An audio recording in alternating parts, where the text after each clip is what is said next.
Mga boss, good afternoon. Eto na. Bigay ko sa inyo kung magkano yung nagastos ni client dito sa Jasmine. Ito yung The Woodland 13 Martires ng Cavite. Ito yung ginawa natin ng last year. Untay-utay lang naman natin. Gagawin pa naman kami. Ito na. Yung mga posto na, pero di po lang pa naman yan. May tiles pa kasi yan, kapintura. And then, binigyan na ni client kung magkano yung nagastos niya ng labor at materials. Check muna natin yung interior, yung mga nagawa. Let's go.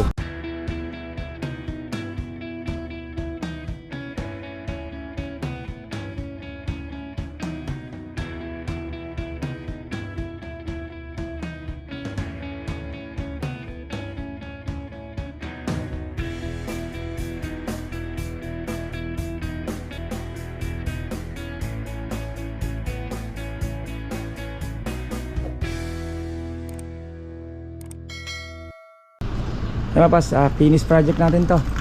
Jasmine ng Block 51. Ito yung dito sa The Woodland 13 Martires ng Cavite. Pero ito pa naman, gagawin pa naman namin to. Meron pa tong tiles, mga poste, pintura. Pag-ipunan pa naman ni client. At pinaklear na natin to yung loob dito. Ayan, may mga ano pa naman tayo. At binigay na rin naman ni client kung magkano yung nagastos ni client dito sa kanyang interior. At fence doon. And then fence dito at renovate ng CR. Yan, malinis na yan. And then nalipat na rin naman yung pinto ng CR. Ito, dito na sa may ano niya. Nalipat na rin naman namin. Check lang muna natin yung CR kung bukas. Nalak kaya ito. Yung kanyang CR, PVC panel lang din. Renovate pa rin naman yan. CR na to. Yan. Okay. At check natin dito sa sa interior nya, yung mga nagawa dito sa interior. Yung ginawa namin dito, tiles, kesame, ayan. Ayan, mga ano namin. Tapos dati nandyan yung pinto ng CR, ngayon nandun na sa likod. Ayan, ito lang naman sa TV console, abang lang naman yan.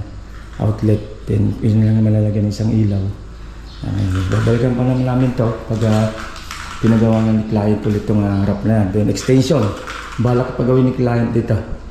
Yan, sabay-sabay na yan. Pag pinapinis namin yung gate, station, yan, gagawin na rin naman yan. Tapos yung railings dito, TV console. Yan, okay na ito. Pwede nang kuha ni client mo na yung susi.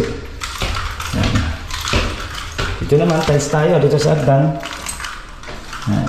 Tapos ito ilaw na lang naman kulang nito. Yan. Dalawang room. Yan na.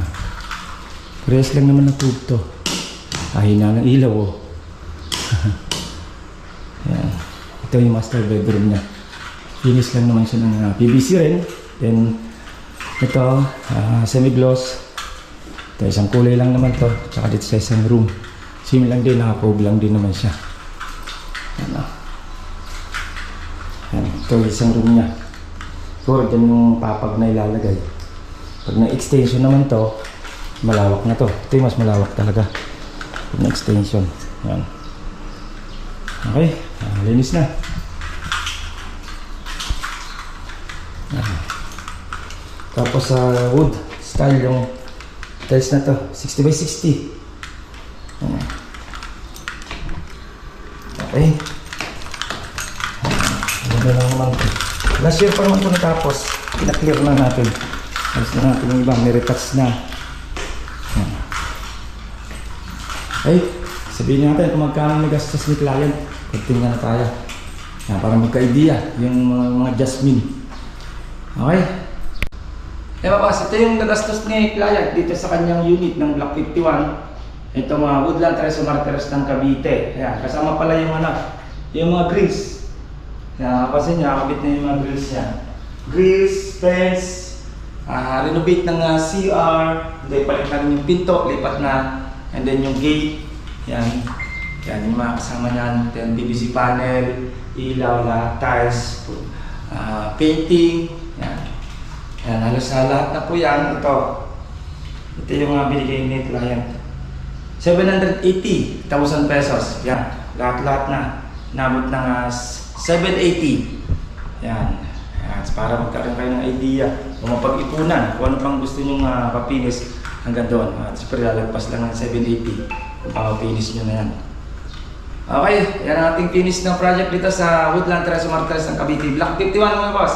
At maraming salamat kay client nitong client natin itong may-ari ng unit. Yan, nagtiwala sa Team J. Yan na nababalikan natin, yung pag-finish na lang ng bakod. Yung harap at likod. Then extension. Yan ang sunod na napapagawa nila. Okay, at ingat-ingat tayo. Soon naman, muli.